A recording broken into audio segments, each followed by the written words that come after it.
Poštovani gledalci, dobrodošli u Srpski svijet nacionalne IN4S televizije. Ovako kako izgleda dogovaranje i pripremanje ove emisije. 3 meseca otprilike sam ja naše goste tako povremeno zivkala. On mi je govorio da nema vremena jer radi na knjizi koju je obećao svom prijatelju akademiku Vladeti Jerotiću da dovrši, da završi. Naravno da sam imala razumevanja, onda ga je sustigla negdje i korona, tako da sve u svemu 3 meseca i nešto je trajalo ovo moje ganjanje, u stvari naše goste, ali sam uspjela na kraju. Profesor dr. Dragan Simeunović, profesor Beogradskog univerziteta, profesor na više fakulteta, dobrodošli. Hvala na pozivu. Konačno, da vas pitam kako se sad osjećate. Ste pregrmali sve probleme koje ste imali? Život je sastavljen od problema i rešavanja problema i koliko ih više rešimo, to se bolje osjećamo, tako da ja u ovom trenutku se lepo, prijatno osjećam u ovoj, rekao bi, prijateljskoj atmosferi. Hvala. Da krenemo upravo od toga, završili ste knjigu, na proleće će izaći. Šta ste to obećali doktoru Jerotiću? Kakvu knjigu? Kakvu vrstu? Pa to je knjiga o njemu. O njemu. Knjiga će se zvati Vladeta Jerotić, razgovori i sećanja. I zašto obećana? Zato što kad je on napunio 80 godina, živo je 92, kad je napunio 80, mi smo bili dobri prijatelji, jer on je bio i sa drugim ljudima, sa mnogim drugim ljudima, pre svega intelektualcima bio u kontaktu, to ga održavalo duhovno svežim, bio je u formi na taj način, a i njegova prirodna radoznalost se zadovoljavala time što je od raznih ljudi slušao razne stvari, komentarisao i nije baš mnogo voleo da se bavi svojim ovim osnovnim poslom, to je psihijatrija, to kad bi mu neko došao po pomoć činio je, ali videlo se da mu je toga dosta preko glave, što kažu, radio u bolnici Dragiša Mišović. Imao i probleme tamo sa kolegama i nije mu bio lak život. I onda za taj 80. rođendan pozove me urednik u RTS-u i kaže, pravimo emisiju za našeg čuvenog profesora Vladetu Jerotića, o njemu, o njegovih 80 godina života i tim povodom. I on je rekao da bi bilo lepo da vi kažete par reči o njemu. Ja kažem, dobro, a ko će još govoriti? Kaže, niko. Samo je vas predložio. A koliko ću govoriti? Kaže, 2 minuta. I sad ja odamput nisam sklon ni panici, ni tremi, ali u tom trenutku sam osjetio veliku odgovornost. Treba izneti prvi put da neko iznese ocenu o Vladeti Jerotiću. Imajući u vidu da on bio jako popularan i da ima veliki broj ne samo svojih poštovalaca, nego i da su najveći njegovi poštovalci upravo žene. A žene su osetljive kad im dirate idola. A on opet sa svoje strane nije voleo nikakva laskanja. Čim bi neko počeo da mu nešto laska, deli komplimente, on je to prikidao. On to nije dozvoljavao, ni da mu se nešto, Bog zna kako, nakon predavanja ljudi obraćaju, niti da ga najavljuju na početku. Oni koji su to slušali znaju ko je god došao na predanje Vladeta Jerotića, da on nije držao mnogo ni do titula, ni do kakav je bio je smeran. I, dakle, u tom nekom balansu između njega i javnosti, pogotovo njegove publike, trebalo je i za 2 minuta dati ocenu njegovog života i rada. I to kao jedini. Znate, kad ste u nekom kolažu, kad vas ima puno, to se negde izgubi, istopi, izbalansira, ovaj kaže ono, onaj nešto drugo. Ja sam morao dam celovitu ocenu za 2 minuta. I onda sam razmišljao. On je čovjek odista bio veoma obrazovan. imao je enciklopedijsko obrazovanje iz više oblasti. Sem medicine koju je poznavao odlično i poznavao je odlično ne samo kao psihijatar, nego i kao lekar. Recimo, on nikada nije jeo jedno jelo duže od jednog dana. Znači, 3 dana što bi jeo danas, 3 dana ne bi jeo. I to se kasnije potvrdilo u nekim medicinskim istraživanjima s Američkim državama da odista hrana i najlepša koju unosimo 5 dana zaredom postaje otrov. I da je tu tajna u stvari štetnosti hleba, zato što ga jedemo svaki dan. Ako bismo menjali vrste hleba, danas raženi, sutra ječmeni, onda se to ne bi bilo toliko štetno. Jeste ni pšenični i slično. I ja sam ga pitao kako bi to, profesore, recimo, taj vaš pristup, odakle on kaže, pa ja sam to čuo jednog svog profesora dok sam studirao medicinu i usvojio sam. Znači, bio je mudar čovek, vrhunski psihijatar, odličan lekar, veoma ga je zanimala književnost, bavio se književnošću na jedan analitičan način, samo treba pročitati njegovu analizu Njegoša, Tesle, brojnih drugih naših velikana, književnika. Zatim ga je zanimala jako filozofija, teologija iznad svega, on je bio veliki hrišćanin, kao što znamo, i mnogo čega još drugog što na prvi pogled nije bilo primetno kod njega. Međutim, to se ukrštalo kod njega. Ta enciklopedijska razna znanja. On je prosto bio renesansni lik iz nekih, recimo, iz kasnog srednjeg veka koji je znao puno stvari i onda je to on jako vešto preplitao i koristio da u svojim predavanjima da poduči ljude. Ja sam zaključio da je on zapravo prosvetitelj. Prosvetitelj onoga tipa kakav je bio i Sveti Sava i kakav je bio na neki način i Dositej Obradović, pa uslovno rečeno i Vasa Pelagić. To je bio Vladeta Jerotić, prosvetitelj našega doba. Ali to nikad niko nije rekao. Znate, u njemu su gledali velikog psihijatra, velikog hrišćanina i on se sam začudio. Ja sam to rekao za ta 2 minuta da je on pre svega za mene veliki prosvetitelj, jer mi smo bili negde prosto uspavani duhovno. Socijalizam je ljudima oduzeo staru tradiciju, stare vrednosti u ime nečeg novog. U ime novog morala, novog čoveka, novog sistema vrednosti. Ali ta gradnja novog sistema vrednosti, taj novi čovek, taj novi moral, to je išlo jako sporo. Tako da to u naše vreme nije ni bilo izgrađeno, nego se samo o tome govorilo. Onda smo mi bili u nekoj vrsti praznine. Znate, duhovne praznine. Ovo staro istoriju nacionalnu, vrednosti, Nemanjiće, to se ništa nije smelo, kao što znamo, izučavati, niti preterano pominjati. Ova religioznost koja postoji danas, u to vreme, kao što znamo, nije bila zabranjena, ali je bila nepoželjna. I nerado se gledalo na ljude od strane vlasti koji bi odlazili u crkve ili slavili kod kuće slave, pogotovo ako su bili državni službenici, ne daj Bože, jel da je oficir ili policajci, to je sam onda moglo da imaju odgovarajuće neprijatne posledice. I kada je došla neka vrsta oslobođenja od te vrste socijalizma, koju čak i tog humanog kakav je bio kod nas, ipak je ostala ta velika praznina u našim dušama. Mi nismo bili duhovno pripremljeni za taj novi život, za slobodu. Znate, to je kao ono kad držite pticu u kavezu pa je pustite, pa ona još dugo žmirka, gleda, skakuće, još uvek nije spremna da krene u taj život, jer se adaptira.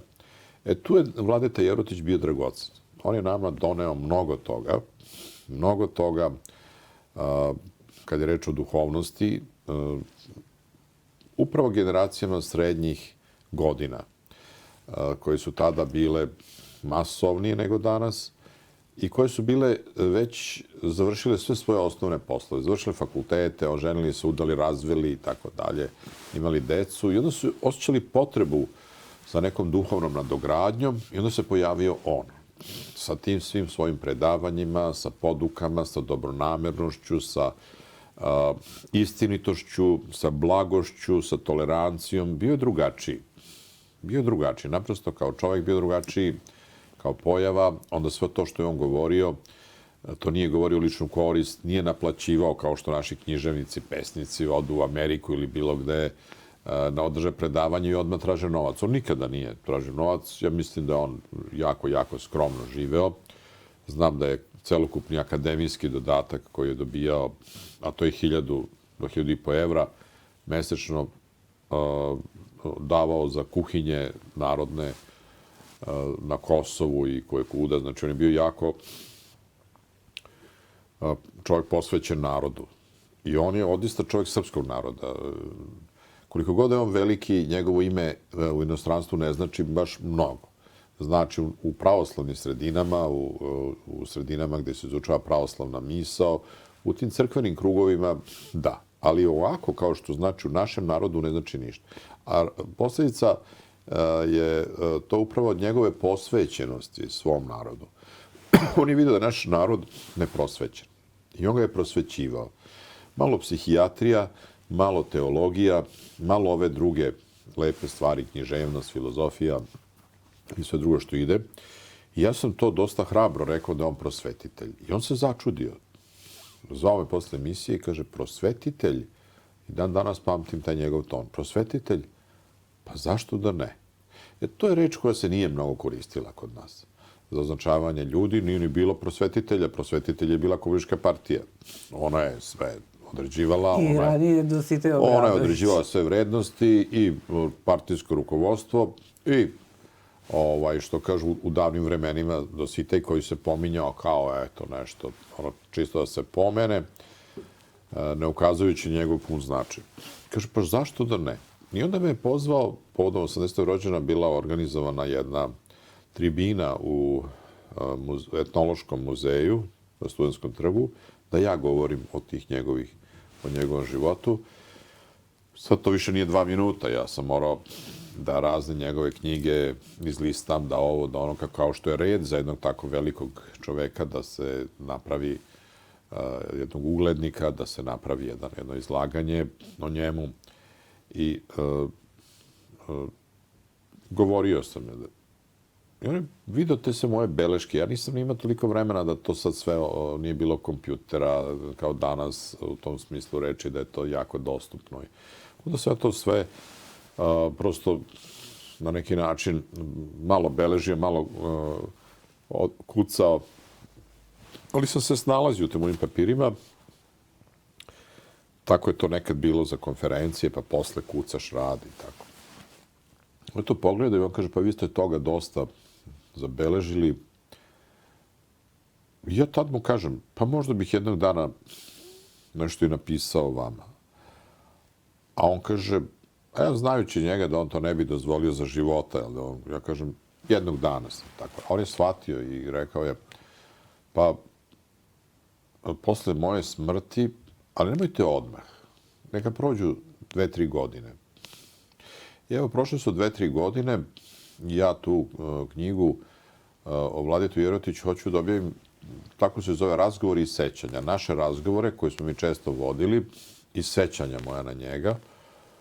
Zato što ljudi imaju predstavu o ljudima koji su veličine, kako da kažem, nenamerno pogrešne predstave imaju. Izgrade neku svoju predstavu. Vladeta Jerotić je bio dosta drugačiji. Ja sam bio iznenađen da jedan tako blag i dobronameran čovjek može doživjeti posle svoje smrti od nekih ljudi ljubomoru. Znate, mislim, ali ljubomora i zavis su prirodne osobine. Čovjek, koliko god radi na sebi, civilizacijski gledano nije se pomerio ni za jednu jotu od 2 svoje grozne osobine, a to je pohlepa i zavist. I čovečanstvo je prepuno ljudi koji su i pohlepni i zavidljivi i to je uzrok naših velikih zala i nesreća koje doživljavamo i kao čovečanstvo. Pa pogledajte samo te bogataše koji imaju toliko hiljada milijardi, jedna šačica ljudi. Pogledajte samo to, znate, oni su ljudi onako, što kažu, prosto bolesni od od tog skupljačkog nagona, to je u stvari skupljački nagon koji je pojačan i to je neka vrsta socijalne nepravde, jel da ja nisam ni levičar ni desničar, naprosto sam profesor koji prilazi tome realno. Ali to ne vredi, pohlepa je jača od njih. Ja sam svojevremeno 90. kad je bila ona kriza pitao jednog našeg farmakobosa koji se tada munjevito bogatio i ja mu kažem pa zašto ne prestaneš da radiš to? Zašto naprosto ne putuješ malo po svetu, uživaš? Tebi praunuk će biti milioner. A on kaže, ja ne mogu, ja moram neprekidno to da uvećam i ja onda shvatim da je čovjek bolestan. Jer sa kakvim žarom on priča, znate, mislim, kaže, evo vidiš, jedan aspirin i kilo aspirina. Ja kupim kilo u inostranstvu, a prodajem po istoj ceni jedan komad u Srbiji, odnosno Jugoslaviji, tadašnje Srbiji i Crnoj Gori. I vi vidite da njega briga za to što ljudi tamo toliko plaćaju, što umiru bolesni, bez novca, u tim teškim godinama embarga i agresija i čuda.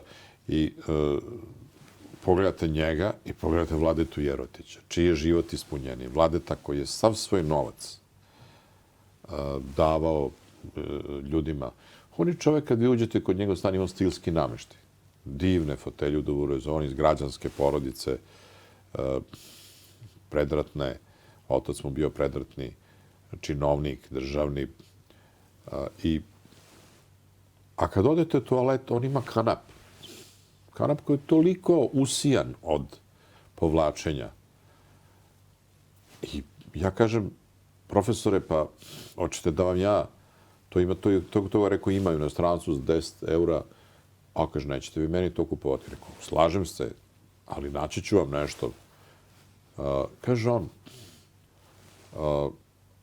ali Dragane, znaš ti koliko ljudi, 3 ljudi može danas da ruča za tih 10 eura. Bolje da ja dam 10 eura to za 3 gladnih usta negde ovde u Srbiji ili na Kosovu. Koja je također, Kosovo je sastavni deo Srbije za mene. Ali u svakom slučaju, takav je bio Vladeta Jerotić. Imate ovde čoveka koji bolesno računa, ushićen kako on prodaje jedan aspirin kao kilo aspirina koje kupuje. Znate, svom nesrećnom, bolesnom, izmučenom narodu koji je pod embargom. I čiji je život ispunjeniji? Pa Vladetin, to je jasno. Pa to je jasno. On je, kažem, jedna kompleksna ličnost. Ja ove detalje koje vam pričam neću iznositi u knjizi. Ovo ekskluzivno nisam nikad ni iznosio za vašu emisiju. Hoću da kažem da je bio veliki čovek i u privatnom životu. Mnogi samo glume. Ja sam imao prilike da srećem te takozvane velike stvaraoci i tako dalje, koji su na bini, na dogovore, a posle vi vidite da je reč o malom čoveku, o sitnoj duši. Sećam se i to kad sam po Americi držao predavanja, pa ostavim ono što daju po našem običaju, naši ljudi vam ubacuju tamo u kutiju, ja dam pola crkvi. Kaže, to je neverovatno. Ovde retko ko kad dođu ovi vaši književnici sa knjigama, niko dinar ne ostavi. Niko sve to pokupe. Kaže, niko ne ostavi crkvi. Kaže, imali smo troškovi za kafe i za ovo i naprave posluženja, naša posla, pitu, ovo, ono, i tako da. Hoću da kažem, naprosto, Vladeta je bio takav lik kakav je propovedao kao profil čoveka koji treba da bude. On je se držao svojih principa u životu, nije glumio, nije to bila poza. On je stvarno bio jedan veliki čovek, istinski hrišćanin, istinski zaljubljen u svoj narod, ali i u celo čovečanstvo, u Boga, duboko je verovao to i on zaslužuje da se napravi. Već sad 3. godina, posle toga on je dosta zaboravljen zbog ove korone i svega. To je iznenađujuće kojom brzinom mi, zato što su ovo brza vremena, zaboravljamo ljude. I ja neću da dozvolim, ja njemu dugujem to prijateljstvo, je kad već pitate, kad ste tako najavili u emisiji mene i ja se izvinjam još jedno što su čekali 3 meseca, ali ja sam odista bio u bolnici. U 2 bolnice sam bio, znači nisam stvarno mogao fizički, ali sam i radio na knjizi. I sticaj okolnosti da sam rukopis te knjige doneo sa sobom jer ja uvek nešto čitam. I pošto nisam bio neki tragičan slučaj, bar ja nisam u jednom trenutku doživljavao nešto da ću umreti od te korone, ja sam, jeste teško, jeste ovo, ali pošto u bolnicama dosadno, ja sam poneo rukopis. I pogodilo se da mi je druga bolnica bila baš bolnica Bežanijska kosa, gde mislim, apsolutno pohvaljujem i osoblje i lekare i direktorku Mariju Zdravković, kako je to fantastično organizovala. I svakom savjetujem da ide u bolnicu, ako se razboli, da ne sedi kući. To je bolnica u kojoj je Vladeta umro. U jednom trenutku shvatim da sam baš poneo njegov rukopis i da je to ta bolnica. Mislim, ja sam bio na apartmanu od njegovog, gde on umro 15 koraka. Tako da, hoću da kažem, prosto ta sećanja na njega će sigurno interesovati ljude, njegove poštovaoci, i osvežiti sećanje na njega. I on to zaslužuje, zato što je velikan. A mi smo narod koji je sklon da zaboravlja svoje velikane, kao i mnogi drugi neprosvećeni narodi. Znate, mislim, kao što životinja ne zna da treba da ode na grob svoga pretka, jer nije niko naučio, a čovek to zna jer su ga učili. Današnji čovek je bliži životinji, to je paradoks ovog savremenog doba, nego što bi to iko mogao da pomisli.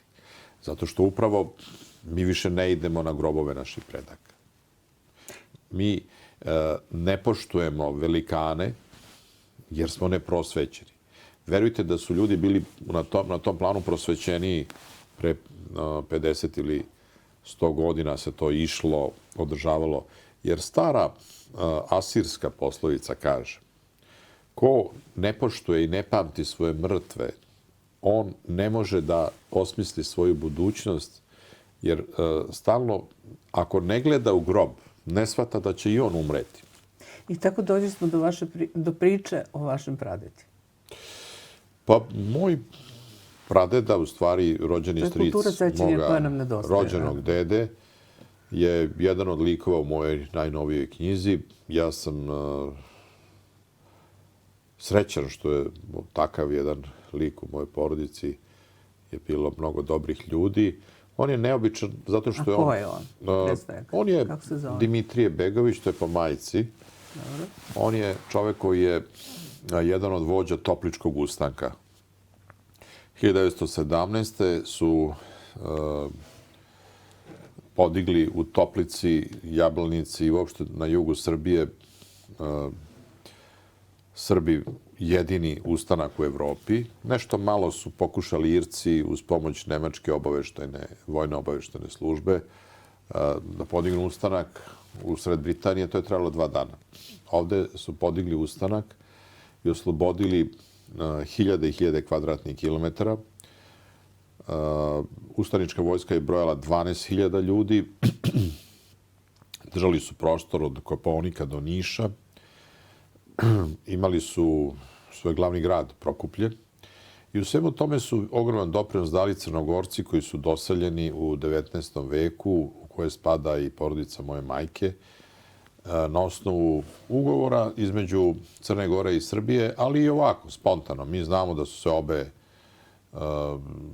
Crnogoraca ka Srbiji i Beogradu večne, one se ne prekidaju ni danas, niti iko to može da prekine, nikakva politika i ništa to ne može da...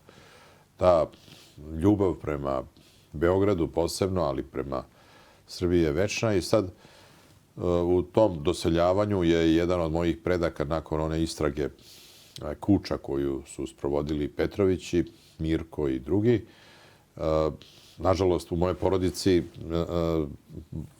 ja imam i sa jedne i sa druge strane. Imam one koji su bili istrebitelji Kuča, a imam i Kuče koji su bili ostali veliki Srbi. Ja sve te istorijske razloge razumem, ali ja imam po svom poreklu i drobnjačke krvi i razni drugi plemena i od Cuca i tako dalje, iz Katunske nahije. Ja na Crnom Goru gledam odista dobronamerno, sa mnogo ljubavi, kao neku postojbinu, a vidim u njoj ono što ima plemenito, što ima dobro, što ima jedan veliki kapacitet za razvojnost tog malog dela, ali značajnog dela i za našu istoriju, ukupnu, srpsku, ne odričući pravo na državnost Crnoj Gori. Ona kao država može postojati. Uostalom, znate, Srbi su uvek pravili više država. Kad su doselili Hrvati na Balkan, su imali jednu državu. Bugari jedno. A mi smo odmah imali napravili 4-5 država. Znate, mislim i Rašku, i Zetu, i Hum, i Bosnu. Mi smo odmah imali 4-5 država. Mi nekako, nije slučajno to, i vaša televizija se zove 4S, ima u svom naslovu. Nama ta sloga nedostaje i uopšte kad imamo priliku da pravimo kuće, mi gledamo da pravimo što dalje jedni od drugih. Znate, mislim, tako da kasnije kad se pravili Jugoslavija, jedanput shvatili da su Srbi razbacani. Pa naravno su razbacani kao narod, još su u davna vremena, kad je reč o istoriji Srba, konstatovano da se oni nalaze, da su Srbi razbacani gore od Baltika pa skroz do Irana. Nas nema mnogo, nikad nije ni bilo, ali mi se tako razmilimo i gledamo da smo sami i to nas posle košta. Znači, svaka homogenizacija, svako skupljanje naroda je uvek bilo plodotvorno. I zato svi ti ljudi koji su radili kako na tome, u ratovima, u miru, su za mene veliki. I sad taj Toplički ustanak jeste jedno skupljanje srpskog naroda usled nesreće koja je zadesila usled bugarsko-nemačke okupacije. Bugari su poznati, njihova vojska, po zverstvima. Takva zverstva malo ko radi, Nemci ubijaju, ali Bugari se življavaju. Vađenja dece iz utrobe trudnim ženama, nabijanje dece na bajonet, silovanja pred članovima porodice obavezno, jel da, i tako dalje. To su sve stvari koje su Bugari sprovodili na okupiranim teritorijama i naravno bugarizacija, ubijanje sveštenika, ubijanje učitelja, uvođenje bugarskih udžbenika i slično. To su sve bile ideje koje su sprovođene tada u praksi. To je rađeno u Makedoniji današnjoj, ali je rađeno i na jugu Srbije, jer su apetiti Bugarske da je sve do Kruševca bugarsko, sve do Morave, znate, do kraja. To je maltene, Srbiji ostaje samo ovo uz Drinu, kad vi pogledate apetite koje je imala Bugarska, i ja mislim da ona i dan danas ima te apetite. Verujte mi. Evo sve što se dešava sa Severnom Makedonijom. Pa vidite sa Makedonijom, to je prosto, ne možete da verujete da se to događa u 21. veku, ali to je ono što sam rekao. Eto, to je primer pohlepe. Pohlepa može biti individualna, a može biti i kolektivna. Znači, ovdje imamo pohlepu. Jednu za teritorijama, hoće da uzmu Makedoniju, da proglase tamo, da je to njihovo.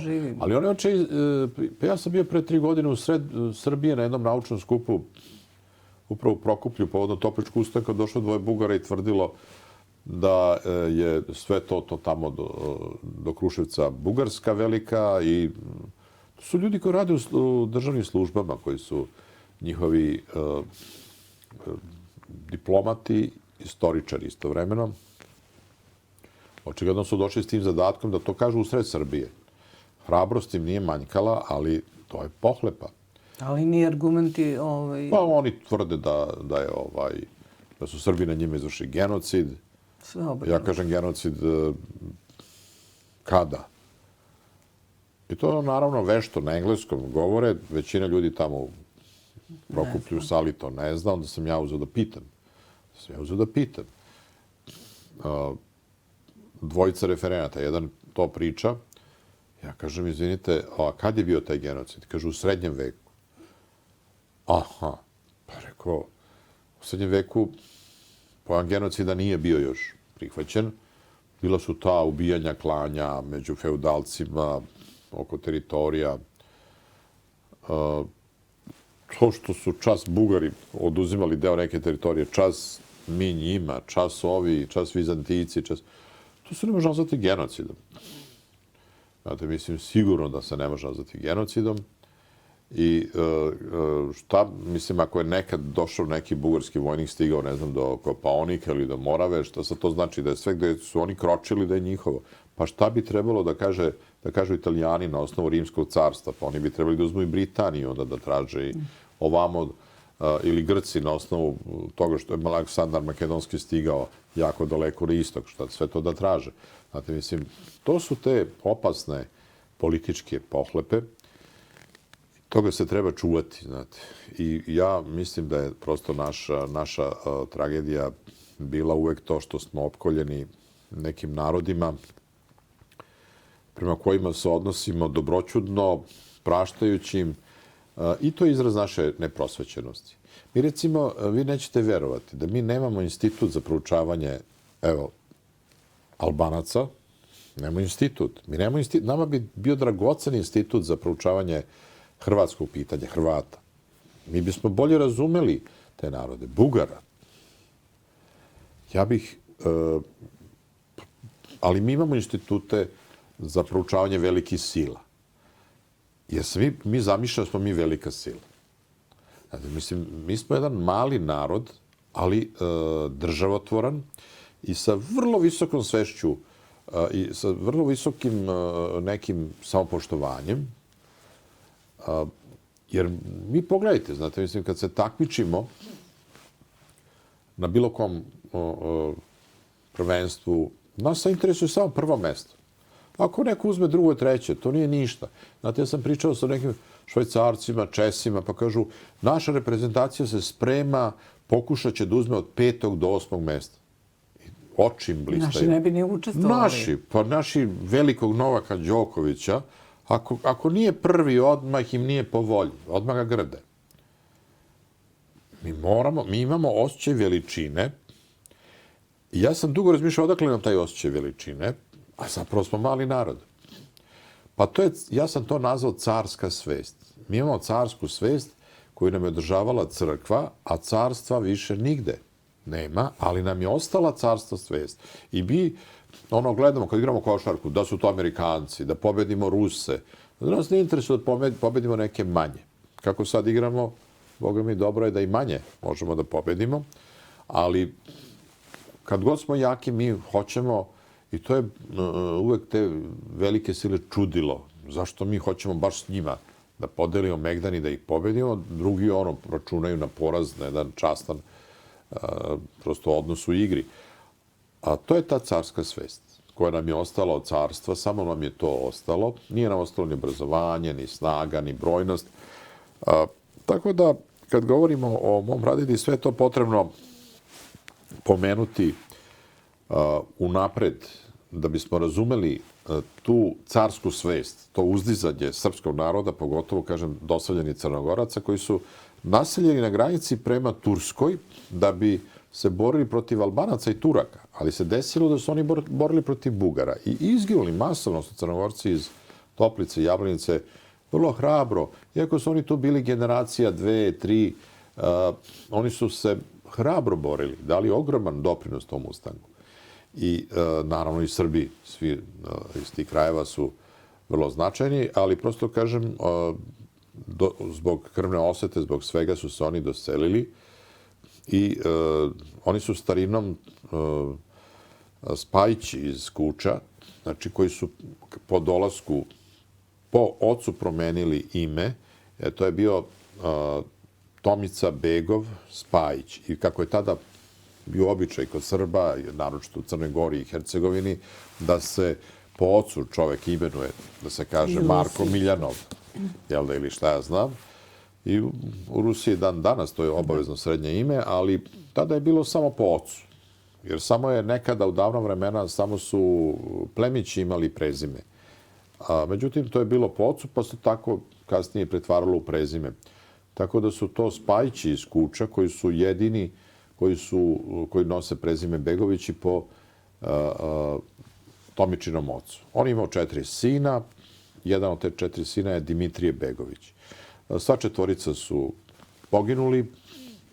Taj Prvi svjetski rat je nešto što se oslanja na tradiciju Spajića. Oni su svi bili plemenski kapetani. Vi kad pogledate tu genealogiju, a to u Crnoj Gori se gleda, vi vidite da su Spajići u Kučima bili kapetani generacijama, kasnije oficiri kad je formirana crnogorska država, da su se hrabro borili i tako dalje. Tako da se to nastavilo. Jedan velik deo tih i novi Begovića su svi otišli u oficire, pa i Dimitrije Begović bio mladi oficir i zajedno sa bratom Ivanom se borio na Ceru u Mačvi.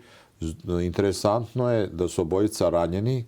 Ivan, njegov brat koji žive u Beogradu, je imao 27 rana, o njemu je pisala Politika, 2 sablje lomio u jurišu na austrijsku vojsku i unapređen je vanredno u čin kapetana. Bio je heroj. A Dimitrije, za koga me pitate, je također ranjen i to u Mačvi od pripadnika takozvane vražje divizije u kojoj je bio Josip Broz podnarednik. Da li je baš Josip Broz pucao? Teško je to verovati, ali u svakom slučaju bio u tom trenutku... Evo, to je istorija. Znači, ne želim ništa loše ni dobro da kažem, nego prosto kad znate podatke, onda je to zanimljivo da je neki vaš pradeda pucao na onu stranu gde je Josip Broz, koji će kasnije biti predsjednik, koga ćemo svi voleti i...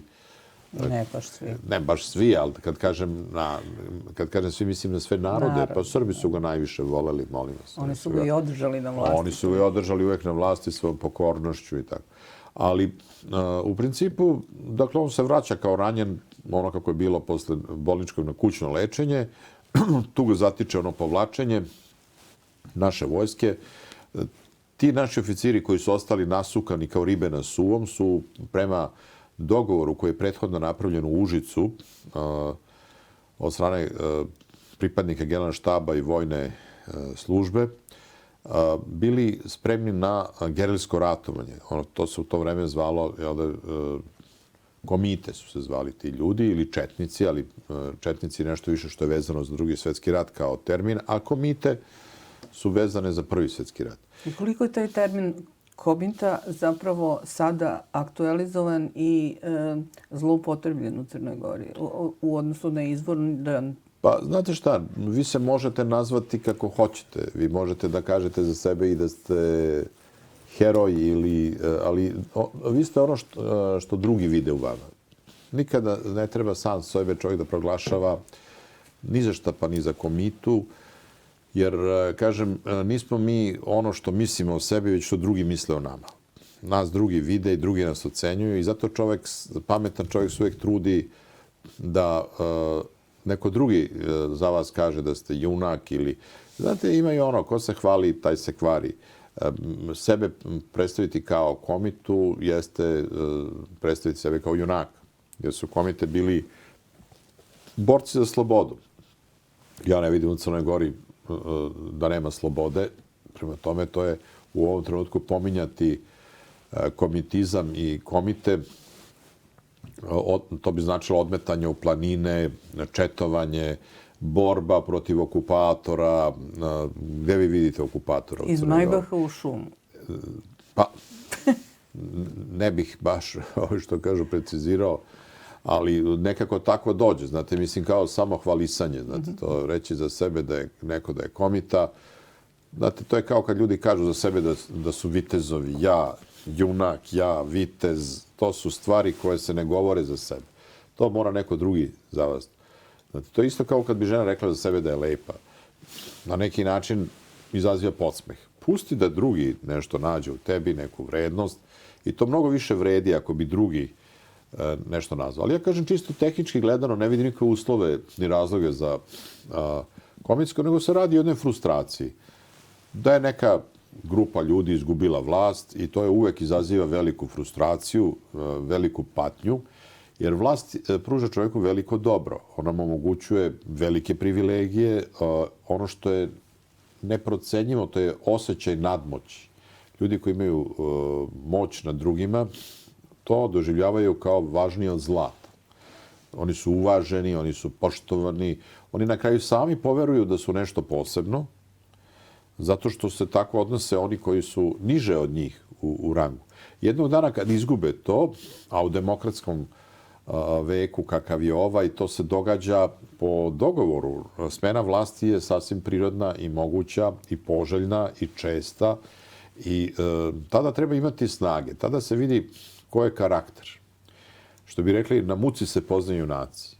Znate, mislim, treba biti junak pa izdržati taj gubitak vlasti. Ja sam gledao ovde po Beogradu, ne treba nam Crna Gora. Evo, u Beogradu vi imate ljudi koji kad gledam to decenijama, kad izgubi vlast, on ide kao lud ide ulicom. Znači, potpuno onako očajnički gleda da će neko da ga prepozna, da mu se javi. Gde je taj bljesak, to poštovanje, ti nakloni? To je ono što im najviše nedostaje. Drugo što nedostaje ljudima koji izgube vlast jeste novac, jer su oni lako dolazili do novca. Sami su im ljudi gurali novac u džepove i u ruke kako bi dobili njihovu milost. A Boga mi su mnogi i uzimali sami, sve zavisi od toga ko je kakav. Znate, ja znam za jednog čuvenog bivšeg političara naša koji mi često kad se tako kaže, ja nikad nisam tražio, ali ko mi da, ja uzmem. Toliko je ja uzmem, jer kad čovek kaže, sramota ga je odbiti. I to toliko on duboko veruje da je on ispravno postupao, kada ne možete s njim razgovarati o tome. Znači, ja mislim da je prosto to fenomenološki gledano, taj gubitak vlasti izaziva ogorčenje kod ljudi. Pa onda, to nije samo kod nas, pa videli su u Americi, Trump ne može se pomiriti s tim, do posljednjeg trenutka. Mislim, to strašno teško pada ljudima. Nigde, kao u slučaju gubitka vlasti, se ona čuvena jevrejska poslovica ne dokazuje kao ispravna, da Bog da je imao, pa onda nema. Mnogi definišu vlast, dobro, ako imamo u vidu da je vlast jednako moć, da je to bolest zavisnosti zapravo i da se zato teško leči, odnosno miri. Pa ja kažem da vlast donosi čoveku razne privilegije i ljudi kažu važnije bolje gram vlasti nego kilogram zlata. Jer kad imate vlast, vi ćete uzeti i više od kilograma zlata. Vlast donosi uvijek privilegije, ali to je negdje duboko u čovekovoj prirodi. Znate, čovjek se rađa kao najnemoćniji od svih bića. I to je teško istisnuti iz ljudi. Ja ne mogu ni da osudim te ljude u Crnoj Gori što tako vape za vlašću, što su spremni da pričaju o komitizmu, o komitama. Dakle, ja to razumem. To je prosto besmisleno što oni rade, ali razumem ih. Zašto? Zato što se čovjek javlja u prirodi kao fenomen u odnosu na sva druga živa bića. Mi kad se rodimo, mi smo naše mladunče, jel da i mi uopšte svi smo bili rođeni, jel da svi smo bili najnemoćnija bića na planeti. Što je biće prostije? Uzmete virus, on kad se podeli, to su već dva zrela, odrasla virusa, odmah spremna na sve. A što je složenije biće, toplokrvne životinje, to je mladunča osetljivije, ranjivije, treba mu više vremena za negu. A čovjek je najsloženije biće. I za razliku od toplokrvnih životinja, vi kad vidite antilopa ili žirafa, njeno mladunče već trčkara. Ako ne isti dan, ali već sutradana i tog dana malo kleca, ali hoda. A ljudski porod se javlja u najnemoćnijem vidu. Niti može novorođenče ljudsko da se brani, niti da se kreće, niti samo da se hrani. Da ne govorimo o tome da ne može ni da se presvuče, ni da se leči i tako dalje. Znači, a ima pritom svest. Razumno je. Iako ta svest nije ravna ovoj, ali vi dobro znate da dete s 3-4 godine možete s njim da pričate sve kao se potpuno odrasli. Znači, ta svest nije mala, samo nedostaje jezik da se izrazi. On je svestan svoje nemoći, svestan je opasnosti, a ima nagost za preživljavanje. U njemu se rađa ta potreba za drugim. Tu je koren naše društvenosti. Marks je grešio kad je mislio da čovjek društveno biće i da postaje društveno biće zbog rada. Mi počinjemo da radimo svi tamo kad odrastemo, ali društveno se javlja već u kolevci. Neophodno nam je drugo biće da nas nahrani, da nas štiti, da nas pokrije, da nas presvuče, a ko je to nego majka? I tu počinje ta društvenost, potreba za drugim, pa onda i za ocem i za svima okolo, ali čovek tu stekne u kolevci osjećanje inferiornosti, nemoći i on zna da je ugrožen zbog te nemoći da hoda, nemoći da se hrani, brani i tako dalje. Nije ni obdaren noktima, rogovima, kopitama kao što su to druge vrste živih bića. I on, kako odrasta, on sve više želi da stekne moć. Bilo kakvu moć kojom on anulira onu svoju nemoć. Kad stekne dovoljno moći, moći, to je jedna isti koren reči, taj koji može, on odlazi i dokazuje svoju moć, potvrđuje se, proverava, jer je inteligentno biće. Da li on odista može da pretrči brzo ako je nešto opasno, da li odista sam može da se nahrani. Međutim, kao inteligentno biće, dete vrlo brzo shvata da postoje vanredne situacije i da vam nije dovoljna obična količina moći. Da vam je za vanredne situacije potrebna još dodatna moć, kao rezervna moć. On radi na tome da stekne taj višak moći. I tu se začinje politika, tu je koren politike, nadmoć. Mi imamo višak moći i počinjemo da to u odnosu na druge manifestujemo. Kad imamo nadmoć, mi se ponašamo nadmoćno u odnosu na druge, tu počinje hijerarhija i po snazi i po svemu drugom, pa kasnije u politici. I to je nešto što nam prija i što nas čini posebnom vrstom, jer dominacija postoji kao fenomen i u čoporu. Znate, vuk koji je najjači će voditi čopor, ali zato što je fizički najjači i najsposobniji. Dok kod nas to više nije bitno. Kod nas ko ima novca ili ko ima političku organizaciju zvanu partija, taj će voditi društvo, odnosno zajednice. Znači, mi smo napravili složene mehanizme za osiguravanje i obezbeđenje našeg uspeha, pa može neko ko fizički nije nadmoćan da vodi društvo. Tako da složene su te relacije i ljudi u takvim situacijama moraju da se udružuju. I to udruživanje, na primjer, u tom ustanku u kome smo počeli, u ovom pradedi, jeste, kad se već interesujete, bilo spontano udruživanje. Od tih bugarskih zločina pred opasnošću, osjećajući nemoć da ih zaštiti sopstvena država i vojska, kao što znamo je cela vlada i vojska su otišli na Krf za Grčku, ljudi se udružuju. Udruživanje im donosi moć, oni su oslobodili teritoriju, tu je taj moj predak bio jedan od organizatora ustanka, vrlo brzo od četovođe postao i komandant odreda, čime bi stekao pravo na titulu vojvode, kao što se to tamo davalo. Ali Bugari su uzvraćali strašnim zločinima. Austrijske, nemačke i bugarske vojne regularne trupe nisu mogle da uguše ustanak. Oni su došli do Niša bili. Ali nisu napali Niš, jer u tom trenutku je tako bilo odlučeno da se to ne čini. Međutim, tada su Bugari doveli svoje komite. Doveli su komite, a komite su se borile protiv srpskih komita u Makedoniji. Oko Makedonije, to je za moga pradedu ili čukunedu, to je bila Južna Srbija. Dušanovo carstvo se podrazumevalo, Skoplje, prestonica i ostalo. I borba oko makedonske teritorije je stvorila mržnju među bugarskih i srpskih komita. I kad su Bugari doveli svoje komite, to je postalo nešto sasvim drugo. Oni su činili takve zločine. Zabeleženo je od strane tih austrijskih i drugih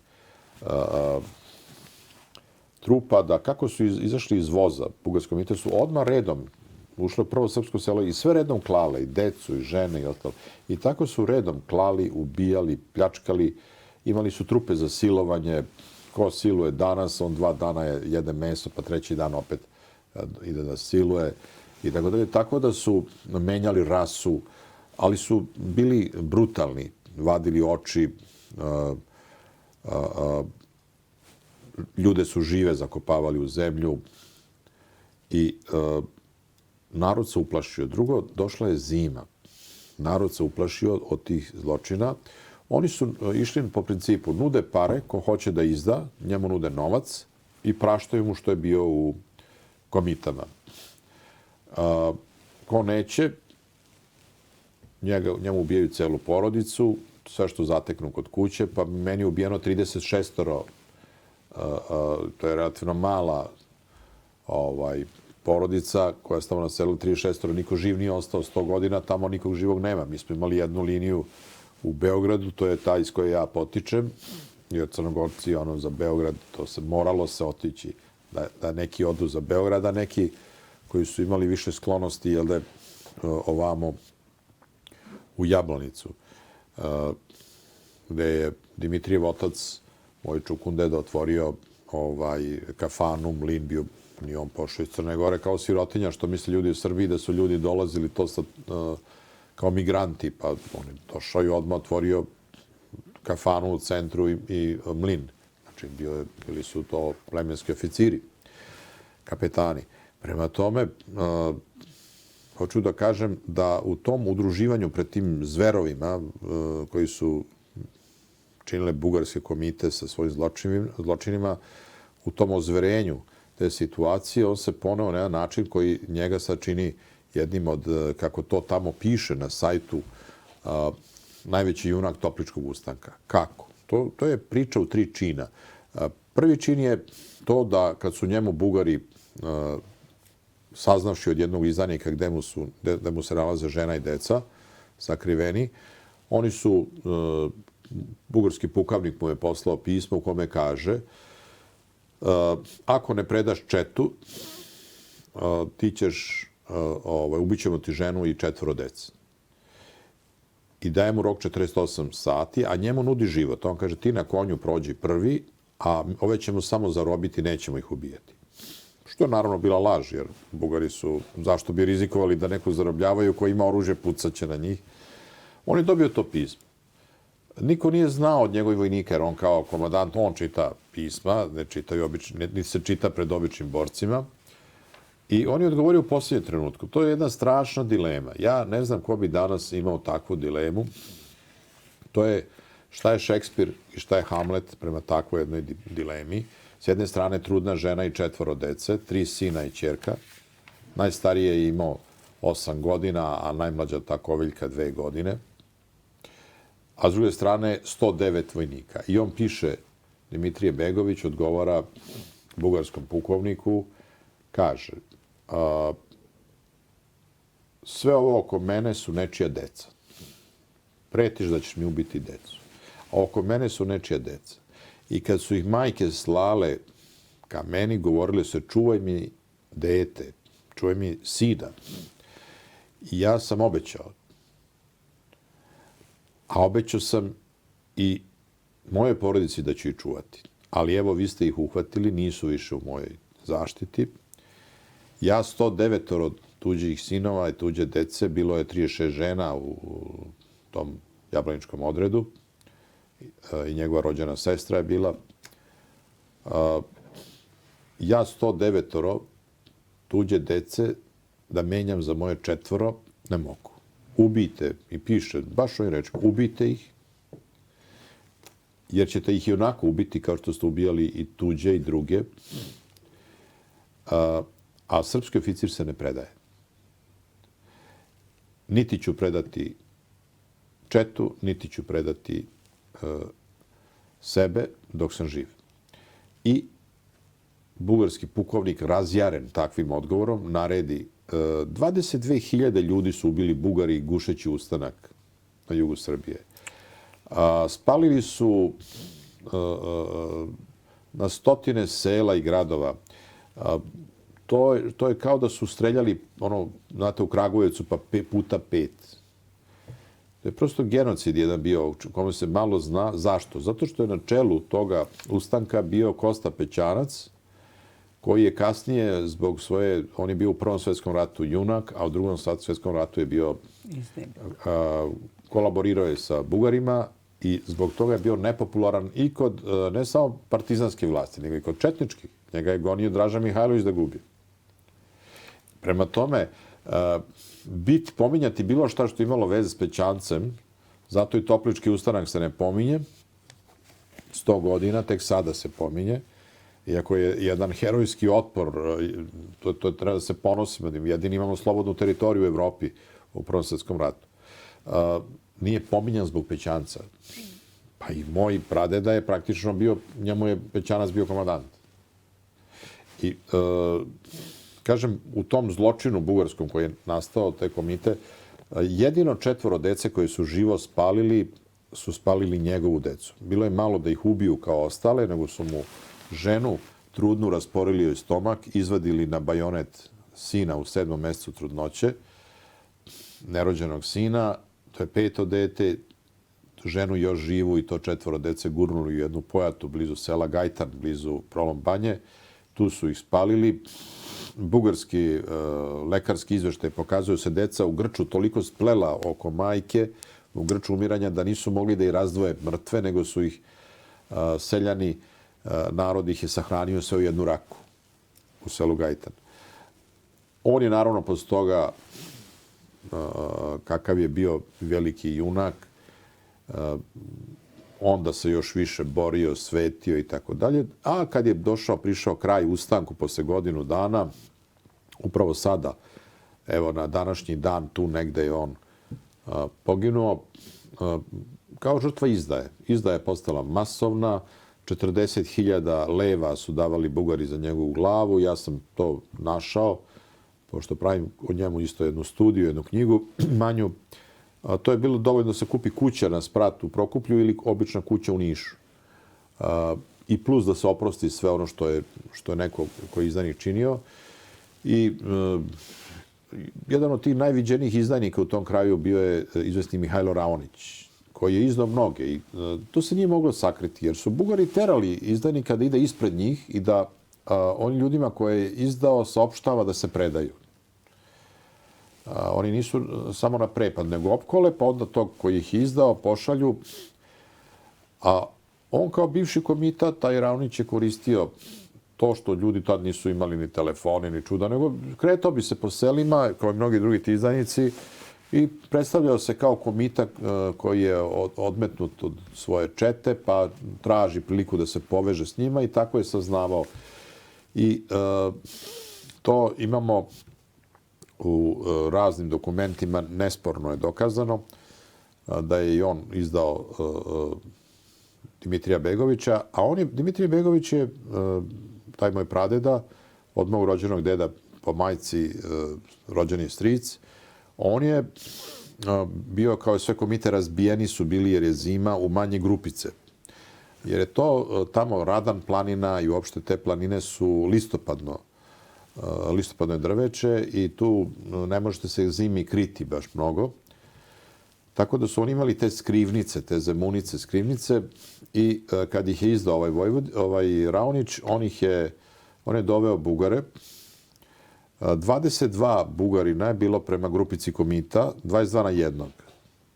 U bugarskim uniformama su bili uglavnom Makedonci koji su bili za Bugare, VMRO, i bili su Albanci, a Bugari su bili uglavnom oficiri. I Raonić izašao i zvao Dimitrija Begovića ovi da se predaju, oni komite to nisu htele i onda ono čuveno komitsko probijanje obruča, bomba, pištolj u ruku i nož i neki su uspeli da probiju obruč. Dimitrij Begović je bio ranjen i sa grupicom je ostao na jednom mestu koje je neverovatno, liči na bunker.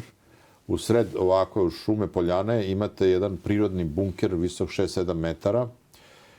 I pošto su Bugari želi da ga uhvate živog, on se tu borio do posljednjeg metka, danima. Kad je ostao bez municije, oni su mu stalno dovikivali, Raonić i Bugari, da se preda. On to nije hteo. Kad je ostao bez municije, on je rekao da će se predati. I u tom trenutku, ali rekao kao oficir, samo oficiru ću se predati. I tada imamo ovu pohlepu koju pominjemo. Bugarski oficiri su se polakomili na unapređenje kojim je sledilo ako komitskog vojvodu uhvate, jer to bi bio onda kraj ustanka i bio je kraj ustanka time označen. Ako ga uhvate, ako ga ubiju, oni su želi da ga uhvate živog, da ga muče pred narodom i onda da ga pred narodom javno pogube. Na jedan ponižavajući način, kako su oni samo to znali. Međutim, i on je to znao. i rekao da će se predati oficirima. I oni, gonjeni pohlepom, na željom za unapređenjem da dobiju čin i tih 40.000 leva, su poleteli u prve redove da se njima preda, a on je izašao u Praskozorje, to je upravo kraj januara, početak februara, ovo što pričam baš ovi dani, dobro ste to pitali, i sa podignutim rukama u šinjelu, opasan je bio ispod šinjela eksplozivom koji mu preostao, a u rukama je držao 2 odšrafljene bombe u rukavima. I kad su se bugarski oficiri zatrčali, uhvatili ga, on je to aktivirao. To su jedina 3 bugarska oficira koja su poginula tokom ustanka. Tako je on ubio i njih i sebe, ne dozvolivši da mu oni sude, nego da umre kako on hoće i kad on hoće, a opet džentlmenski da ubije sebi ravne. I narod jako ceni taj drugi moment. Znači, prvi ovaj što nije hteo da preda četu, mogao je on. To proglasi, znate, ono da niko ne bi znao da on dobio to pismo i šta je odlučio. Mogao je da ih navede te ljude u zasadu, ali nije. Žrtvovao je svoju porodicu. Ovaj drugi moment je kao Stevan Sinđelić.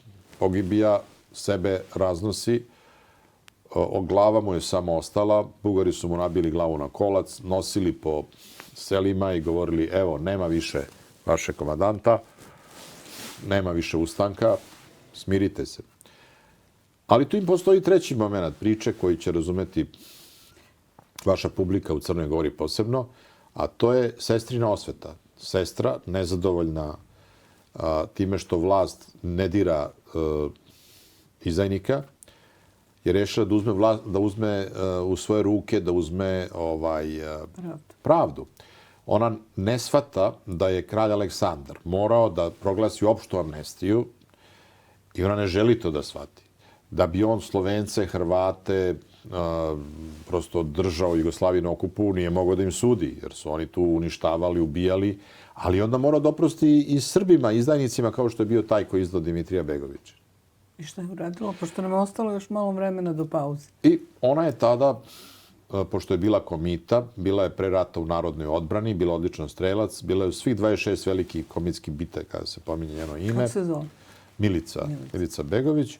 Ona je posle 3 godine obukla crno komitsko čovano odelo, ukrstila redenike, onako što kažu početnički, stavila pištolj, handžar i sela na konja i otišla u selo Donju Toponicu gde je ovaj izdajnik kumovao, jer bio pun para i ljudi su u početku bežali od njega, posle su počeli da ga zovu zbog tih para, ali tamo nju niko nije znao, ona odabrala to selo, došla, rekla da ima jednu poruku za kuma, domaćini su je pokazali u kafani kuma koji se veselio, uz iće i piće, i ona je rekla da hoće da mu prenese poruku. U to vreme, pogotovo na granici, posle ratova, žena naoružana nije bila retkost. Ona se i ogrnula bila, jel da, i tako. I prišla mu i rekla, imam poruku od mog brata Dimitrija Begovića, koga si izdao, i pošto je bila odličan strelac, izvadila je pištolj. Ceo šaržer mu je sručila, ali sve metke u glavu, kao da je tela tu pokvarenost iz glave da mu uništi, izbaci. I gosti su se razbežali, ona je prišla i ocekla mu handžarom glavu, stavila u torbu, kao u onim junačkim pesmama koje su se vekovima održavale u Crnoj Gori i Hercegovini, u tim brskim krajima, i mirno odjehala, niko je nije dirao, odjehala do Prokuplja, gde je to gradonačelniku, koji je srećom po nju bio rezervni kapetan, spustila tu glavu na sto i rekla mu je, vi znate dobro za izdajnika tog i tog Raonića, da je mnogo ljudi izdao, pa i moga brata. Vi niste hteli ili niste mogli, mene ta visoka politika ne interesuje, da kažnjavate izdajnike, pa ni njega. Ja sam moga brata osvetila, evo glave izdajnikove, evo mene, vodite me u zatvor gde god hoćete. Ovaj kapetan je rekao, mi znamo dobro da je on izdajnik, niko vas dirati neće, idite vi kući, samo glavu odnesite u njegovo selo da mu tamo seljaci tu glavu zakopaju. I tako je bilo. Niko je nije dirao, ona se udala posle za nekog Bradića, živela u Prokuplju, umrla u toku Drugog svjetskog rata od neke zarazne bolesti, ali bio tifus ili nešto. Uglavnom je to drama u 3 čina, kad eto me pitate. A porodica je ta moja, taj deo moje porodice koji je živeo tamo u Prokuplju, krvavo platio, zatrta je kuća. Mi danas ne znamo gde je bila kuća, jer su Bugari to zatrli. 36 su ljudi pobili. Dimitrijevu majku su živu u zemlju sahranili i ručali, sedeli dok se ona gušila pod zemljom. Znači, jedan neobičan lik. Danas mu se diže spomenik, već je gotov, zahvaljujući Srpskoj crkvi pravoslavnoj, pre svega Amfilohiju Radoviću, koji je poklonio 5 tona mermera. Neka mu je laka zemlja. Poklonio je za spomenik mome dedi, vajaru Draganu Radenoviću, koji je osmislio taj spomenik. To je jedan sarkofag veličine ovog stola, na kome cela ova priča koju sam ispričao piše u krug. I na mestu njegove pogibije, gde su mu sahranjeni ostaci, su iz obližnjih sela ljudi došli i sahranili mu ostatke. A to mesto je zavetno mesto. Prva se zavetovala njegova sestra na tom grobu, a posle su i četnici i partizani dolazili i tu su se zavetovali. I danas je to 8 km od Prolom Banje.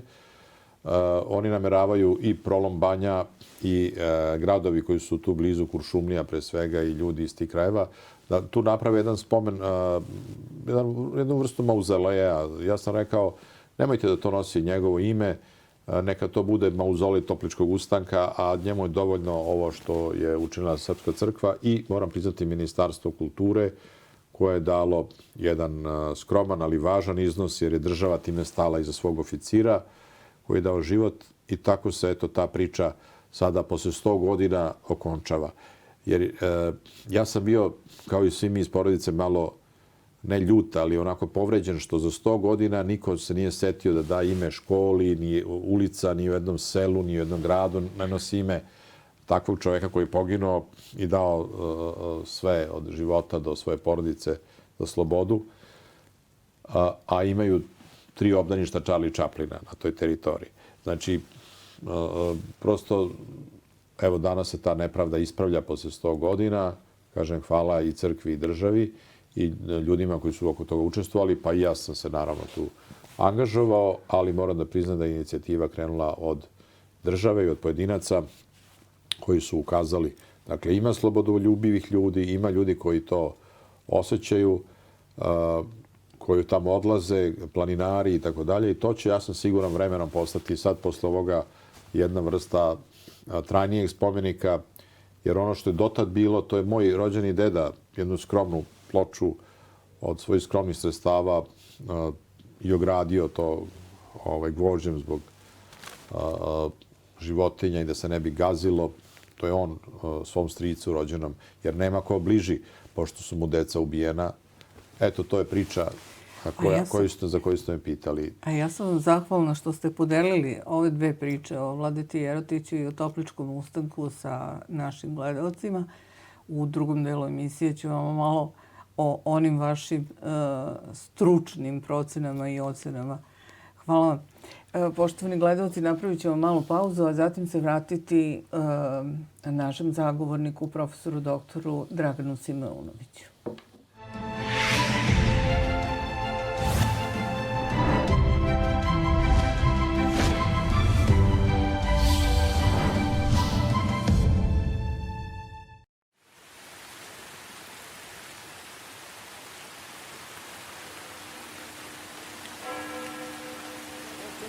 Patapija svetoga apostola Sostena, Onesifora i drugih apostola, koje danas proslavljamo, sveti Bogataca i Joakima i Jane, i svi sveti da nas pomene i spase kao blage čovjeka ljubi.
Srbi su ovo čestiti potomci Simeonovi. U Litiji je sad najbitnije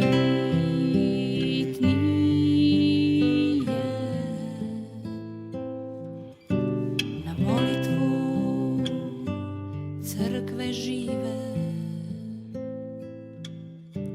U Litiji je sad najsvetije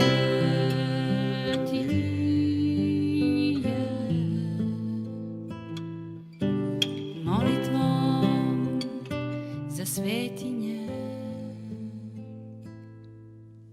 Ne damo svetinje, ne dajmo svetinje, ne damo svetinje.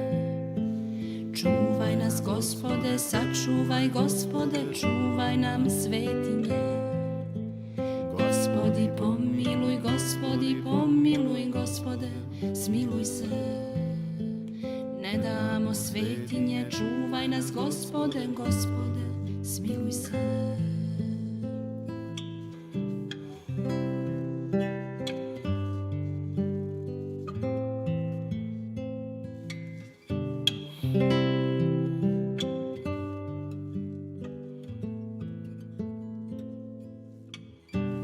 Duga je reka vernika, crkva nam lađa velika, trobojku nebo načini, molitva čudo učini. Ispovedam veru na delu, u Litiji krstom na čelu, ikonom Bogom raspeti, s narodom Hristo vaskrsli. U Litiji je sad najbitnije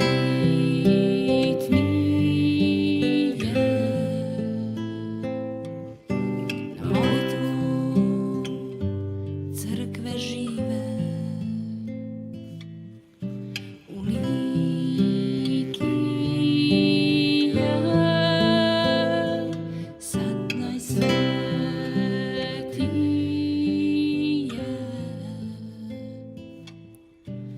molitvom za svetinje. Ne damo svetinje, ne dajmo svetinje, ne damo svetinje. Čuvaj nas, Gospode, sačuvaj, Gospode, čuvaj nam svetinje. Gospodi pomiluj, Gospodi pomiluj, Gospode, smiluj se. Ne damo svetinje, čuvaj nas, Gospode, Gospode, smiluj se.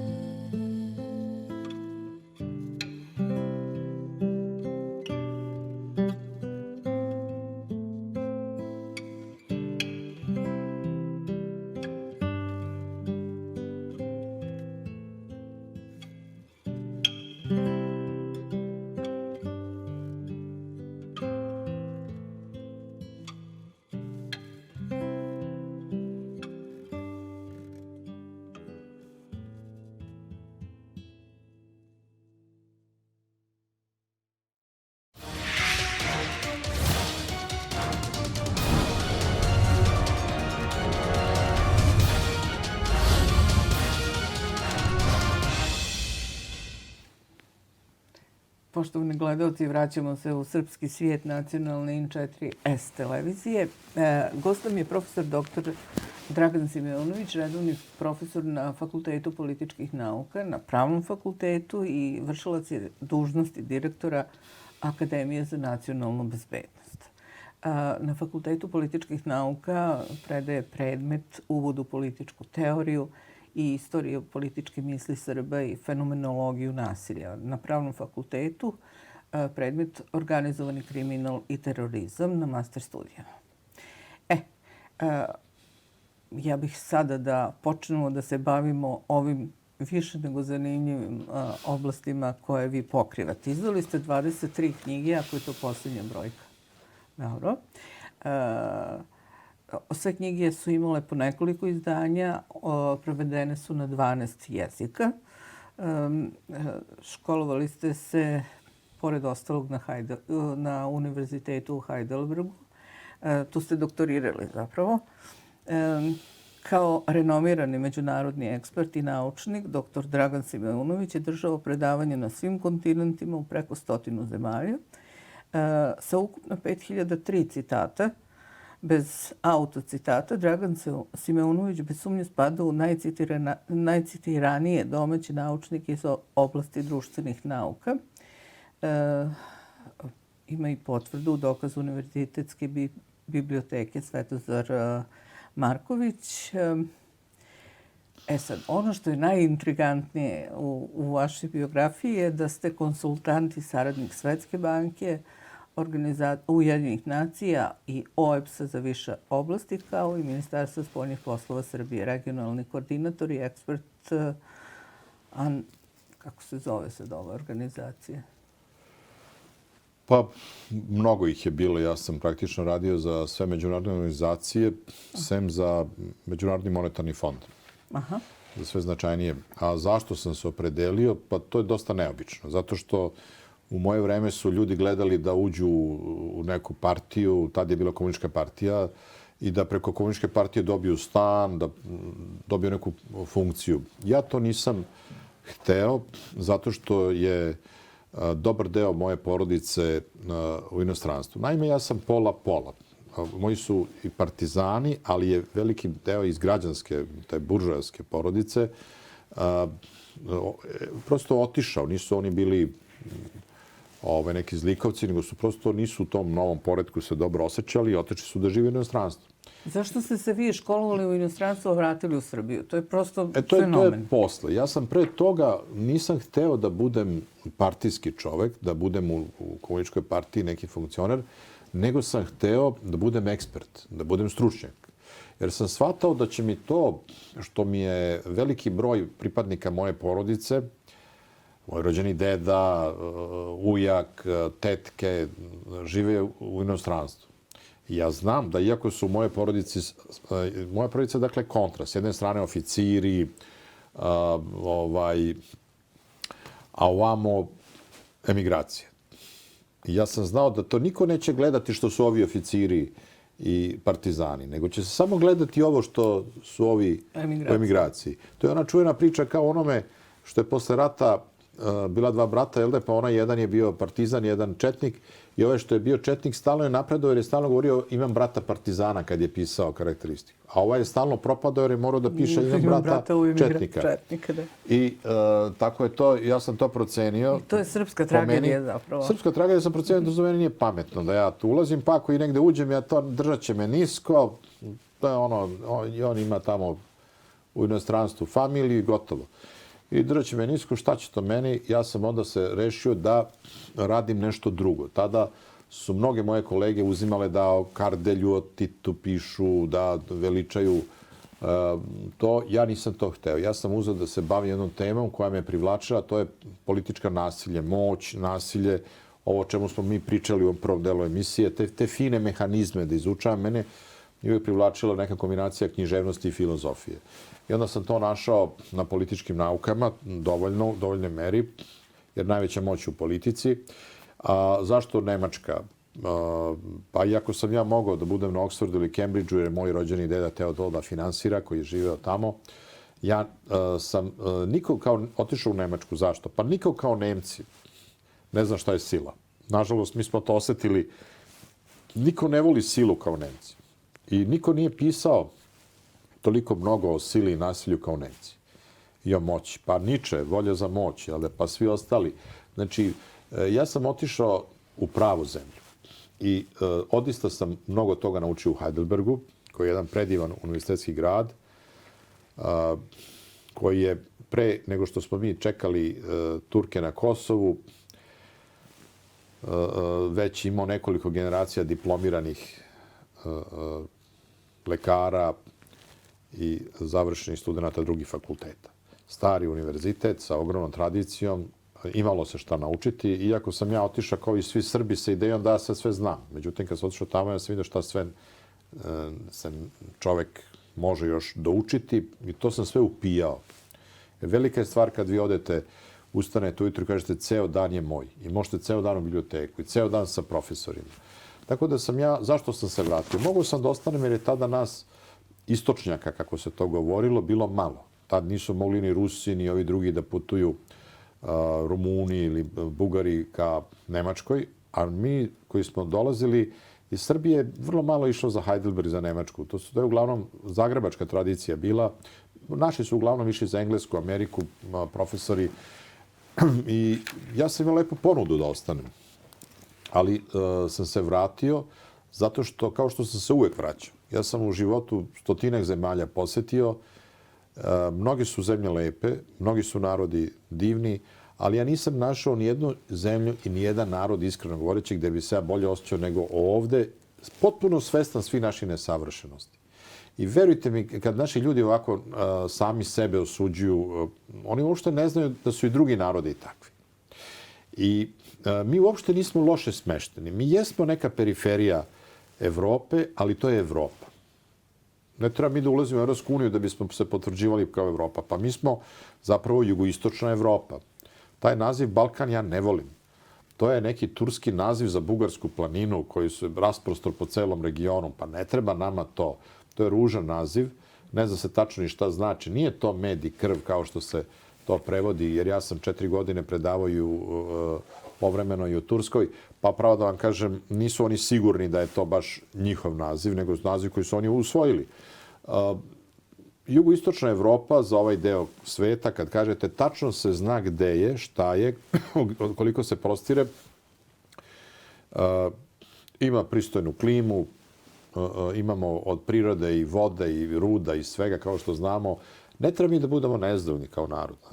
Ja sam ja volim Beograd. Ja sam u Beogradu odrastao. Meni je tu i osnovna škola, i gimnazija, i fakultet, i sve ceo život mi je Beograd. Beograd je bio mnogo ružan grad. Kad sam ja bio dete, u mojoj glavi je bio lep. A kad sam počeo da viđam druge gradove, ja sam patio. Ja sećam u 5. osnovne nastavnik likovnog Čolović. Fin jedan čovjek nas poveo na neku izložbu koja je hteo i mi idemo u Zagreb i ja zastajkujem. Kaže on, a što ti, kaže, Dragane, zastajkuješ, izgubit ćeš se. A ja kažem, gledam lepe kuće. A on kaže, pa ima takvi kuće u Beogradu. Rekao, da, ali ove su sređene, imaju fasade. To bolelo me srce. I ja sam čekao 50 godina da neko sredi. Sad kad vidim da su fasade, kad vi prođete od hotela Palas ka Dorćolu, pa vi vidite toliko ti lepih fasada, meni je srce na mestu, najzad. Da vas pitam. Hoću da kažem, prosto sam se opredelio da se vratim, kad me pitate zašto sam se vratio, opredelio sam se da se vratim zato što volim svoj grad, volim svoju zemlju, dobro se osjećam. Gdje god odete, vi ste 3 generacije, ne samo vi, nego i vaša deca i unučad su još uvijek stranci.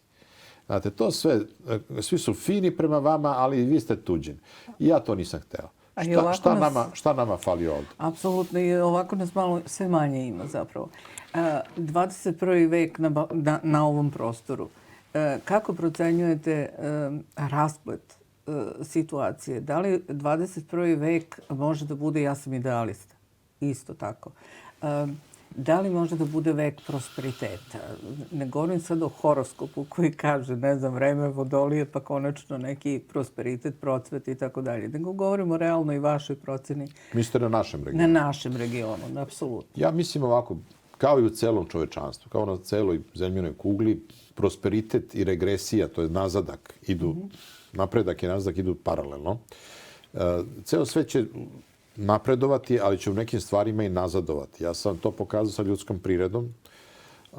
Mislim da kako mi napredujemo u sticanju materijalnih bogatstava i ovaj region ovde i Evropa, evo da samo se zadržimo u Evropi, a gubimo na svoje duhovnosti, mi stičemo razne brendirane stvari. Mi zapravo u stvari kvalitetno preživljavamo fizički.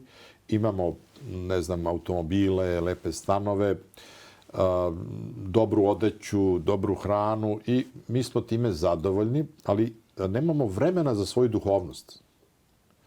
Mi postajemo zapravo neka vrsta ameba, samo u luksuznim automobilima i tako dalje, ali duhovnost nam nije razvijena. I tu je strašan gubitak, po meni. To je taj nazadak. Napredujemo, ali kako napredujemo? Pogledajte, posljednja emisija koju je Vladeta hteo da snimi, ja sam odbio da se previše pojavljujem s njim u emisiji Agape, da ne bi ljudi rekli da se zato družimo. Da bi ja, nema potrebe, Regajšek moj đak, pa mogao sam, što kažu, preko veze i bez Vladete, ali ja sam baš hteo da retko se pojavljam i samo nekoliko puta sam se pojavio, samo na one teme koje mislim da su moje. O nasilju ili ovo što je Vladeta želeo da bude poslednja emisija, budućnost Evrope i religije u njoj. I to je to. Mi ne možemo pobeći iz Evrope čiji smo deo. Ovaj region je dodatno još opterećen problemima kao što su nerešene granice, apetiti, pohlepa, ovo što smo pričali o Bugarskoj prema Makedoniji. To je toliko ružno što sad rade prema Makedoncima, tera ih da menjaju istoriju i svašta. Nama ovo što Albanci rade, jel da isto, to je primitivizam. To je albanski primitivizam. Dobar, pametan čovek koji je prosvećen će živjeti sa svojim komšijom u lepim odnosima, svestan da prosto je to najbolje. Ono što je princip uređenja svemira, to je harmonija. To je sloga. To je nešto kad se osjećamo dobro, jeste moment sloge, harmonije. Primitivan čovjek hoće da pokaže tu nadmoć koju sam ja izučavao i to jako dobro znam šta je to. Znači, Albancima sad je dobro. Ja drugačije gledam na ceo ovaj proces na Balkanu. Nekada je velikim silama bilo važno da iskoriste slovenski faktor. Oni su naterali južne Slovene da budu zajedno, da bi stvorili prema Nemačkoj branu prema pravcu prodora Nemačke na istok. Naterali su južne Slovene jednu državu. Nije samo kriv kralj Aleksandar i njegova pohlepa da bude vladar što veće države. Sada oni igraju na albanski faktor na Balkanu, jer su sada Albanci brojni i mladi, sad ih imate u 4-5 država, u Srbiji, Crnoj Gori, Makedoniji, u Albaniji i tako dalje. I sad su oni mladi. Prosječan albanski vojni obveznik je 22 godine. Prosječan vojni obveznik u Srbiji je 47 godina, ako je to uopšte vojni obveznik. Niti može da zalegne, ni da potrči, ne možete da ga pošaljete kao svetski kapitalista, ne možete da ga pošaljete u Afganistan sa 47 godina. Šta će vam? Znači, Albanci su mladi, imaju puno dece. Tu dolazimo do toga da smo mi postali sebični. A ja ću vam dati dokaz naše sebičnosti. To su abortusi koje mi imamo u Srbiji već decenijama. Rekli smo da je socijalizam isisao tu patrijarhalnu svest, patrijarhalni moral, naterao nas da ne budemo, rugao se naše patrijarhalnosti, pa toliko je divnih stvari u patrijarhalnosti, u jednom porodičnom moralu koji smo mi imali. Ali to je socijalizam isisao u ime nekog budućeg socijalističkog morala koji nikako nije stigao. Mi smo došli do toga da je sloboda abortus, ubijati svoju decu. U redu. Ja se ne slažem s ovim što je u Poljskoj, to je jedan preterani katolicizam, u tom smislu ne sme se abortus. Pa zašto se ne bi smeo abortus ako je plod? Ako je buduće dete invalid ili bolje ga je poništiti nego opteretiti roditelji i samo to dete učiniti život i roditeljima i njemu tegobnim i mučnim, to treba dozvoliti u takvom slučaju. Ili u slučaju silovanja, ili u slučaju incesta i tako dalje. Ali ono što smo mi radili, smatrajući da je to sloboda, bila je glupost, je samo uništenje. Eto, to je to čega se ja bojim kad je reč o našem regionu. Ta vrsta oslobođenosti od religije, oslobođenosti od morala, ako je to sloboda. I mi smo zvanično 200.000 i dan danas ubijemo naše dece, našeg potomstva. Pogledajte, za 10 godina to je 2 miliona. Za 20 godina to je 4 miliona. To bi bilo, pogledajte, imali bismo 3 puta više Srba nego što ima Albanaca na Kosovu. Pa bi onda videli ko je većina. Ali ne možete da izuzmete ni ratove, ni krize, ni blokade, ni sankcije. Sve kada računamo, a s druge strane, vi imajte u vidu da ovih broj 200.000 je zvaničan. imate nezvanične brojke. Ali za mene nisu brojevi bitni, kao za Jasenovac. Nije bitan broj, nego je bitno to šta se radi, čin. Vi, kad činom abortusa, baš eto Vladeta koga pominjamo više puta u emisiji, ja smo o tome pričali. On nikad nije imao deca. Toliko je želeo da ima decu. I on i njegova pokojna supruga Jelena. Bog im to nije omogućio. Ali... A kako on to tumačio? Pošto to je nešto tako je, što... Božjom voljom. On je patio zbog toga jako, ali to nije dao da se primeti. I intimno je bio veliki protivnik abortusa. Tako da sam čuo skoro jednu glupost od neke naše umetnice iz tog građanskog, antisrpskog nekog lobija. Kaže ona, tako, prijatna ženica, pa kaže, pa eto, Vladeta je naterao svoju ženu da više puta abortira. Ja kažem, ja ništa gluplje nisam čuo. Ja sam znao tu ženu. Ona je celog života želela da ima trudnoću. Nije mogla. A on je bio čovjek koji nije hteo da je ostavi. Jedan častan čovjek nije hteo da ostavi da s drugom ženom pravi decu. To je cela priča. Znači, mi kad činom abortusa ubijamo, iskasapimo i bacimo u kanalizaciju one najrođenije. Oni koji bi nam dodali sutra čašu vode kad smo bolesni, koji bi pozvali lekara, koji bi vam u času smrti, što je strašno važno, držali za ruku. To je taj moment odlaska, koji je najintimniji, verovatno, moment i najveća tajna, je smrt, a ne život. Mi to iskasapimo, bacimo u kanalizaciju. Pa šta mi očekujemo? Ali smo srećni kad imamo dobar auto, kad imamo Porsche, kad imamo markiranu odeću i tako dalje. U redu, treba i to imati. Ali to ne sme da bude najvažnije. A odakle to potiče? I zato sam ja u toj emisiji koju preporučujem gledalcima, ne zbog mene, nego zbog Vladete, budućnost Evrope i religije u njoj, Agape. Znači, malo sam se razlikovao od Vladete u toj njegove posljednjoj emisiji. Zato što ja vidim celu stvar pesimistički. Čovjek Evrope se ponosi svojim ateizmom. Odbacivanjem religije. Zašto? Pa on je našao raj u svom stanu. Ušuškao se, napravio udoban stan. To je zapravo kvalitetno preživljavanje. Ja se sećam kad sam jednom milioneru u Maderi, našem restoranu u Beogradskom, platio ručak. On je ustao da se pozdravi, ja iskoristim i platim ručak. I on dođe, pa kaže, kako ti meni da platiš ručak? Ja se smejem i kažem, vidi, kad bi mogla zlatna šnicla sa prelivom od dijamanata, ti bi naručio, ali nema. To što ti jedeš, što ja jedem u najboljem restoranu u gradu ili jednom od najboljih restorana, to se košta jedno 2-3 po osobi. To da li ja platio tebi kao milioneru ili studentu koji je naišao pa hoće da sedi, isto je to. To nije nešto veliko. Prema tome, kaže, pa pričat će se. Pa naravno, evo ja ću da pričam, samo ti neću ime pominjati. Rekao, ja prosto hoću da te kaznim time, a i žao mi te jer uvijek plaćaš, pa ti možda i godi da ti nekad neko plati u životu, reći ćeš, evo, hoću da ti pokažem besmisao tvoga novca, jer si njegov rob, za razliku od mene koji sam slobodan. Kaže, kako? Pa ti nemaš vremena. Ideal čovečanstva treba da bude viša srednja klasa. Da čovjek ima sve ono što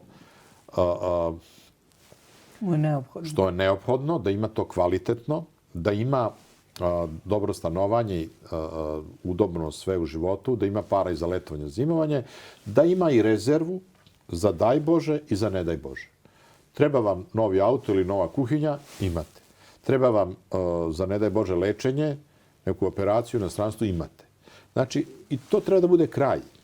Jer ti ljudi koji su preterano skloni skupljanju novca su bolesni ljudi.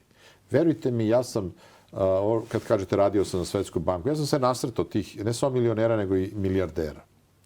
Ništa oni nisu srećni, nesrećni, samo imaju manje slobode. Kažnjeni su nedostatkom slobode, jer sve što vi imate, ima i ono vas. I stari onaj Rothschild, prvi milijarder koji je postao na svetu, je zapisao pred smrt, moje je bilo od novca samo ono što sam svojim rukama potrošio. Sve ostalo, te nule, ne znam šta su značile, niti sam ih ja posjedovao. Znači, a šta je trošio rukama? Jelo, piće, ovo što pominjemo, što viša srednja klasa može da ostvari. I vi pogledajte, kad smo rekli da je čovjek suprotan kao biće ostatku živog sveta. Kad veverica skupi previše lešnika, Neće niko da se pari s njom jer će dati potomstvo koje će da uništi sve ostalo. Kod čoveka je to obrnuto, to bi bio dobar miraz. Mi smo potpuno drugačije zbog razuma koji imamo.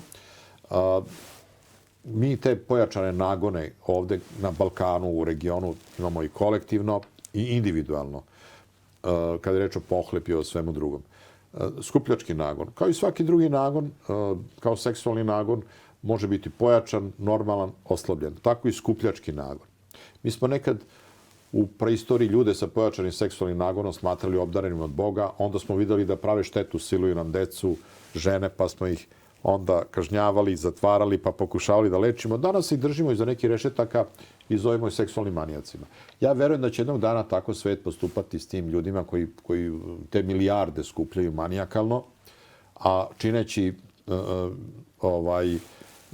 veliki broj ljudi na svetu gladnim i žednim i nesrećnim, jer nikad se nije više proizvodilo hrane, a nikada nije bilo više gladnih na ovoj planeti.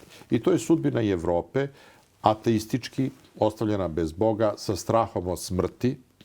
Muslimani koji dolaze se ne boje smrti, jer još uvek veruju u raj, jer su siromašni. Mi smo osiljeni tom udobnošću, mi ne želimo to da verujemo i to je sudbina našeg regiona. Ovde je konflikata još uvek može biti mnogo, jer smo primitivni još uvek. Ja to kažem, nama trebaju instituti da izučavaju Hrvate, Albance i Bugare, ali i njima trebaju instituti da izučavaju Srbe. Da bismo jedni drugi razumeli. Jer mi se zapravo ne poznajemo. Mi zapravo mislimo da se poznajemo.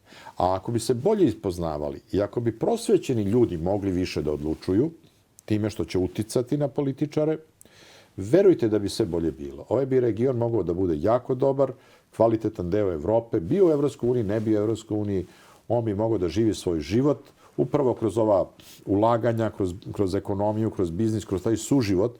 To bi moglo da bude dobra stvar, ali to koči ta halapljivost, ta želja da se uzme nešto, da se prisvoji. Pa nema potrebe.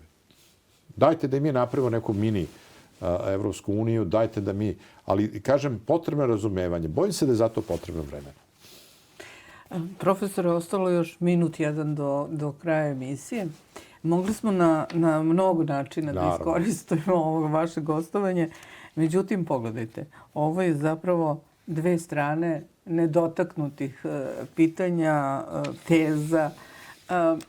I naravno, sad ću ja da iskončim od vas obećanje da ćete doći na mesec, 2 dana da konačno malo proanaliziramo ovaj globalizam, terorizam u Americi, autošovinizam u Srbiji, razne aspiracije koje postoje na ovim prostorima, eskalaciju nasilja svih mogućih vrsta. Sve ono, spomenik. Jeste videli spomenik?